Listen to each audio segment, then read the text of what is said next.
जय हिंद। पिछले एक हफ्ते से भारत की ब्रह्मोस मिसाइल पाकिस्तान में जाके हिट कर गई और लोग का कहना है वो जानबूझ की या नहीं की, ये मैटर ही नहीं है। मैटर ये है कि हिट किया क्यों, इसको समझते हैं लोग। देखिए, पाकिस्तान में हमारे यहाँ से ब्रह्मोस मिसाइल जो थी फायर की गई और वो पाकिस्तान में जाके गिर गई थी। और ये गिरी थी जब वहां पर, तो वो एक नॉर्मल से जगह पे गिरी थी जिसका नाम था मियाँ चानू। 9 मार्च को ये जाकर यहाँ पर हिट हो गई थी ब्रह्मोस मिसाइल। वहां 2-4 गो घर और था, किसी की मृत्यु नहीं हुई, लेकिन अंडर कंस्ट्रक्शन था, उड़ गया घरे दुआर। यहाँ पर वहां के लोग डर गए कि आखिर ये हुआ क्या है।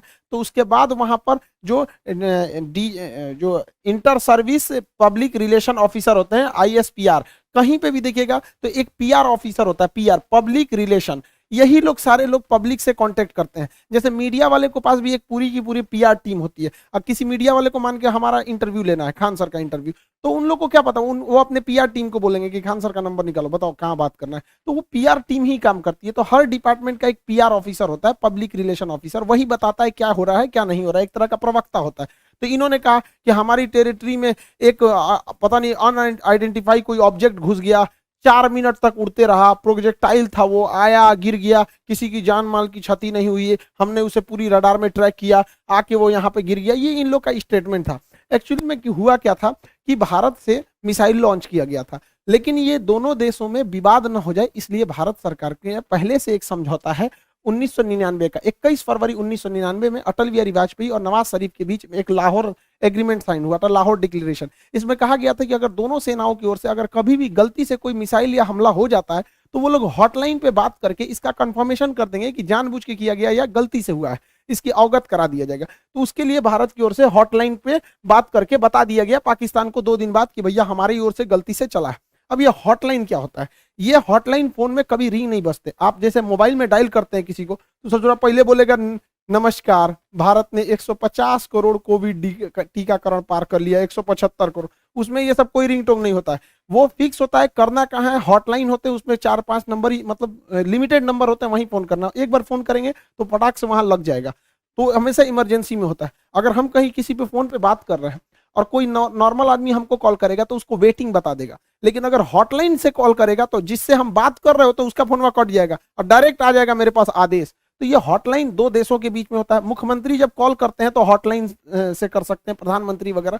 तो हॉटलाइन से भारत सरकार ने उन्हें बता दिया कि ऐसा ऐसा हुआ है। शुरुआत में ये मामला दब गया था, लेकिन पाकिस्तान के लोगों को लगा कि उनकी तो मेरी बेइज्जती हो गई, किसी ने आया पूरा बजा के चला गया, इसकी जांच होनी चाहिए। अब ये भाई साहब ये कर रहे हैं कि इसकी जांच कराएंगे हम, कैसे मिसाइल आया और ऐसे हमारे देश के अंदर घुस गया 124 किलोमीटर। अब ये मामला लेके जाएंगे यूएनओ में सिक्योरिटी काउंसिल में उठाएंगे, रूस से कहेंगे, चाइना से कहेंगे, इस्लामिक ऑर्गेनाइजेशन के देशों से कहेंगे। इन लोग का कहना है कि यूएनओ तक में ये मामला उठेगा कि आखिर ये मिसाइल आया क्यों। ये गधा पाकिस्तान उसी चाल में फंस गया जिसमें हम इसे फंसाना चाहते थे। हम ये चाहते थे कि पाकिस्तान इस पर बवाल करे और ये मामला इंटरनेशनल हो, लेकिन इन गधों के यहाँ पता नहीं कोई इंटरनेशनल रिलेशन पढ़ाता भी है कि नहीं, इन गधों को कुछ नहीं पता, ये हल्ला कर दिए हैं। एक्चुअल में ये मिस फायर नहीं था, ये डायरेक्ट फायर किया गया था जानबूझ के। हम आपको कुछ प्रूफ देते हैं, आप समझिए क्यों डायरेक्ट फायर किया गया था। यह मिसाइल जब उड़ती है हरियाणा से, तो यहां से लगभग हरियाणा पंजाब के बॉर्डर से 2 मिनट तक इंडिया में रहती है, फिर ये कर्व करके पाकिस्तान में जाती है, 4 मिनट तक ये पाकिस्तान में फ्लाई करती है। अब ये बताइए, जो मिसाइल ऑपरेटर इसे 4 मिनट तक फ्लाई कर रहा है, तो भारत में जो मिसाइल ऑपरेटर, उसे भी पता है कि वो इंडिया का बॉर्डर छोड़ दिया और पाकिस्तान में जा चुका है। तो पहला बात कि जब वो 4 मिनट तक दुश्मन की टेरिटरी में घुसा कैसे, ये इंडिया वाले को तो पहले से पता था। एक और गलती क्या थी, सेल्फ डिस्ट्रॉइंग सिस्टम होता है। जब कभी भी मिसाइल अपने रास्ते से भटकता है तो उसे मिसाइल के अंदर ऑटोमेटिक डेटोनेटर लगा होता है जो मिसाइल को रास्ते में ही ब्लास्ट कर देता है, जिससे कोई नुकसान नहीं होता है। तो किसी भी मिसाइल को मारने से पहले उस मिसाइल का एक ऑपरेटर रूम होता है, उस ऑपरेटर रूम से उस मिसाइल को फायर किया जाता है। फायर करने के बाद वो ऑपरेटर इस मिसाइल को रडार पर देखता है, अगर रास्ता भटकता है तो सेल्फ फायर कर देता है। इस मिसाइल को सेल्फ फायर नहीं किया गया, बल्कि ऑपरेटर चुपचाप देख रहा था, मजा मार रहा था कि घुस गया है पाकिस्तान में चला गया है 124 किलोमीटर तक। तो एक ये दूसरा प्रूफ, और भी कई सारे प्रूफ हैं। तो समझिए कैसे ये नक्शा पाकिस्तान ने जारी किया, हमने ये जारी किया पाकिस्तान ने। इसमें जो तीर का निशान है ये दिखा रहा है मिसाइल किस तरह आया और कैसे ये यहां से जाकर यहां मियां चन्नू पे जाके गिर गया। यहां पर देखिए कैसे मिसाइल ने सबसे पहले अपने से अगर मिस फायर होगा तो सीधे जाएगा, अपने से मिस फायर होगा तो सीधे। ये टर्न नहीं मार सकता है अपने से, माल फंक्शन की वजह से, गड़बड़ी की वजह से 90 डिग्री का कर्व नहीं मार सकता जब तक उसको पाथ फाइंड नहीं किया गया होगा, पहले से नहीं बताया गया हो। तो पहला 90 डिग्री टर्न अपने से नहीं मारा गया होगा। दूसरा, इस मिसाइल में कोऑर्डिनेशन फिक्स था। किसी भी मिसाइल को मारने से पहले उसका जीपीएस लोकेशन कोऑर्डिनेशन फिक्स किया जाता है कि यहीं पर जाना है, लेकिन इसमें कोई बारूद नहीं था। देखिए अमूमन यही होता है कि पहले उसमें बारूद यानी वारहेड भरा जाता है, पहले उसमें वारहेड भरा जाता है, तो इसमें वारहेड था नहीं। जब वारहेड भर दिया जाता है तब उस मिसाइल में फीड किया जाता है कि इस मिसाइल को जाना कहाँ है। तो इस मिसाइल में जाना कहाँ है ये फीड कर दिया गया था, और वारहेड नहीं फीड किया गया था। और जाना भी कहाँ है, मियाँ चन्नू पे। यहाँ ना कोई स्ट्रेटेजिक लोकेशन है, ना कोई सेना का स्कूल है, कुछ भी ऐसा नहीं है।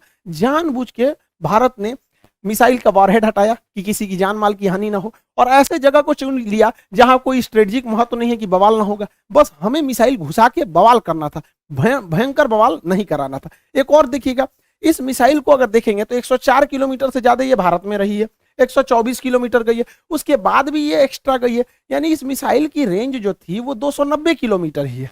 इस मिसाइल की रेंज 290 किलोमीटर, लेकिन ससुराई ब्रह्मोस मिसाइल 320 किलोमीटर कैसे चल गया। लगभग ये 30 से 40 किलोमीटर एक्स्ट्रा चला है। देखिए ये पाकिस्तान का ही नक्शा ही दिखा रहा है कि 33 किलोमीटर एक्स्ट्रा चल गया है। बवाल है भैया, रेंज से 33 कैसे। तो कोई भी चीज को फेंकते हैं तो जब रेंज खत्म हो जाता है तो आराम से गिरता है। तो ब्रह्मोस और आगे गया था यहाँ पर। इस दौरान भी इसे सेल्फ डिस्ट्रॉय नहीं किया गया, यानी भारत से बैठ के ऑपरेशन टुकुर टुकुर देख रहा था, जानबूझ के किया गया है इसको।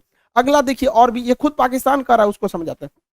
ये उनके ISPR है, inter service public relation, ISPR। समझ में आ गया? ISPR समझो, समझो, तोरा नहीं पता अभी यहाँ पे। पहला इनका कहना है कि हम उस पर नजर बनाए हुए थे। देखिए इन निकम्मों को, इसके देश में 124 किलोमीटर कोई मिसाइल घुस गई, इसको ये लोग अपने रडार में बस नजर बनाए हुए थे। ये खुद कह रहा है कि हमने बस उसको ट्रैक किया, उसको 124 किलोमीटर, क्योंकि उस मिसाइल की रफ्तार इतनी ज्यादा थी, 3 मैक की थी, कि हम उसे मार के नहीं गिराए। जबकि जब भी कोई एयरफोर्स में कोई दूसरी देश का जहाज या कुछ भी हॉस्टाइल सिचुएशन में कोई चीज एंट्री करता है तो स्टैंडर्ड ऑफ प्रोसीजर SOP जो कहता है कि सबसे पहले उसको मार के गिराओ। तो इन लोगों ने मारा नहीं वहां पर। 124 किलोमीटर जब ये घुसा है तो कई बड़े शहरों के ऊपर से क्रॉस करके गुजरा है, कई हाई वैल्यू टारगेट को क्रॉस करके गुजरा है। क्या पता वहीं गिर जाता।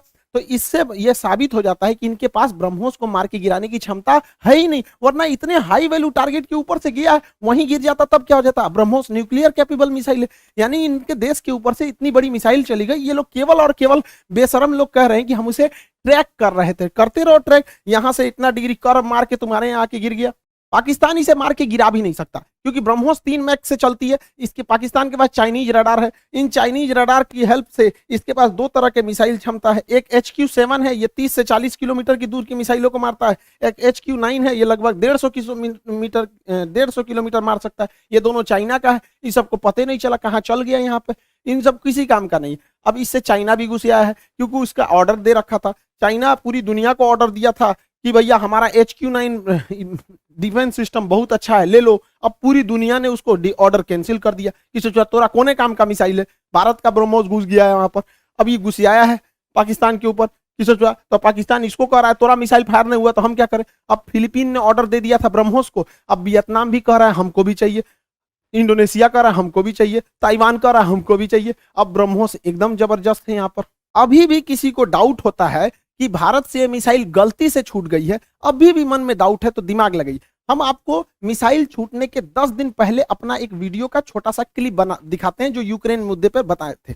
उसको जरा ध्यान से देखिए और दिमाग लगाइए, आपको खुद पता चल जाएगा कि भारत ने मिसाइल जानबूझ के मारा था। इस दुविधा में हम लोग हैं कि अमेरिका का साथ दें कि रूस का साथ दें। इसके लिए सबसे अच्छा रास्ता क्या होता है समझिए। मान के चलिए हमारे 2 बहुत करीबी आदमी हैं, उन दोनों का बियाह पड़ गया, वो कह रहा है कि हमरे बियाह में आना, वो कह रहा है हमरे बियाह में जाएगा। तो भैया हम एक में जाएंगे तो दूसरा से संबंध खराब हो जाएगा। एक काम करते हैं, कोई दिन हम अपने बियाह कर लेते हैं, बातें खत्म हो जाएगा। भैया हम अपने बियाह में बिजी थे। इसी वजह से सबसे अच्छा तरीका है, ना हम रूस के फेवर में जाएंगे और ना ही हम अमेरिका के फेवर में जाएंगे। सबसे अच्छा तरीका है मोदी जी को अपनी सेना को बोलिए कि गलवान घाटी में 2 किलोमीटर आगे घुस जाए। गलवान घाटी में जैसे 2 किलोमीटर आगे घुसेगी, लड़ाई तो करना नहीं है, उलझा के रखना है। 2 किलोमीटर जहां आगे घुसेगी उधर से चाइना वाले घुस जाएंगे, फिर वैसे ही स्टैंड ऑफ हो जाएगा। 2-3 महीना चलेगा, अमेरिका कहेगा हे बोलना रे रूस को, कहे हम कुछ जी करे, हम तो खुदे लड़ रहे हैं चाइना से यहाँ पे, तो हमला दोनों शांत के शांत रहेगा। आपको क्या लगता है भारत को इधर उलझा देना चाहिए कि नहीं देना चाहिए? वरना आप मना करेंगे तो कोई ना कोई देश इस तरह से आपको कहेगा कि भैया हमारा साथ दो, उससे अच्छा हम खुद उलझे हुए हैं, बातें खत्म। अब समझ में आ गया, हम लोगों को इस इंटरनेशनल कचड़ा में नहीं पड़ना था कि रूस का साथ दे, कि यूक्रेन का दे, कि नाटो का, कि अमेरिका का। इसलिए हम खुद बोले थे कि भारत को कहीं ना कहीं हमला कर देना चाहिए, ताकि हम लोग खुद ही इंटरनेशनल प्रेशर से बच जाएं। आज पूरी दुनिया नहीं कर रही है कि आप हमें जेलेंस्की का साथ दीजिए, नाटो का साथ दीजिए, कुछ नहीं कर रहा है। अब हम लोग यूक्रेन मारने से हट गए हैं क्योंकि पाकिस्तान इसे इंटरनेशनलाइजेशन कर रहा है और हम लोग बच गए यहाँ पे। मोदी जी कभी कभी मेरी बात मान लेते हैं, कभी मान लेते हैं कभी कभी, लेकिन बहुत कभी कभी बहुत बवाल के बाद मानते हैं। अभी देखिए पिछली बार रेलवे में पूरा बवाल हुआ, तब जाके उन्होंने अपना नोटिफिकेशन जारी किया, उसमें भी 2-4% इधर उधर करिए दिए हैं वहां पर भी रेलवे वाले में। और एयरफोर्स की वैकेंसी अभी रिजल्ट अभी तक रोक के रखे हैं। भैया ये एयरफोर्स वाले हैं, इन लोग को पढ़ा पढ़ा हम लोग बैठे हुए हैं, भेजिए, उड़ाए सब जहाज, मारे सब यहाँ पर। कितना लोग को हम लोग रोक के रखे यहाँ पर, तो कम से कम एयरफोर्स की तो रिजल्ट हुआ क्लियर करना चाहिए। मान जाते हैं मोदी जी बतिया, जैसे हमला करने वाला कैसे बोले 10 दिन में मान गए यहाँ पर, तो कभी कभी मानते हैं कभी कभी नहीं मानते। अब पाकिस्तान धमकी दे रहा है कि हम इस मिसाइल का रिवर्स इंजीनियरिंग कर देंगे। दूर बैल कहीं का रिवर्स इंजीनियरिंग करेगा, जब भारत ने इतना स्ट्रेटजी बना के मारा था। तो देखिए रिवर्स इंजीनियरिंग में जहाज का मेन चीज क्या होता है, उसका इंजन, पूरा इंजन तबाह हो गया, इंजन पूरी तरह तबाह हो गया। जो सीकर होता है, जो रडार होता है आगे, वो जहाज के अगवे लगा रहता है, वो थुथुर में पूरी तरह से उधिया गया है यहाँ पर। इसका जो सॉफ्टवेयर है, बिना सॉफ्टवेयर का जहाज उड़बे नहीं करता है, बिना सॉफ्टवेयर का मिसाइल नहीं उड़ सकता है, मोबाइल काम नहीं करता बिना सॉफ्टवेयर के। इनके सॉफ्टवेयर कहाँ है? तो अभी भी मिसाइल को देखिए, मिसाइल अपने से डिस्ट्रॉय नहीं हुई है, जानबूझ के इसे छोड़ा गया। तो पाकिस्तान कर रहा है, ये किस धातु का बना है ये हम पता कर लेंगे। रे ससुराल लोल, अगर तुम ये पता कर लेगा किस धातु का है, तो तुम अभी तक बना चुका रहता कि किस धातु का है। धातु पता करके बता, इंटरनेट पे मिलता है, हमरा से पूछ लियो, आके हमसे पूछ लियो। केमिस्ट्री में जब मेटलर्जी चैप्टर पढ़ाएंगे ना, धातु कर्म चैप्टर पढ़ाएंगे, धातु शोधन, सांद्रण, निस्तापन, भंजन, वहीं बता देंगे मेटलर्जी में तुमको।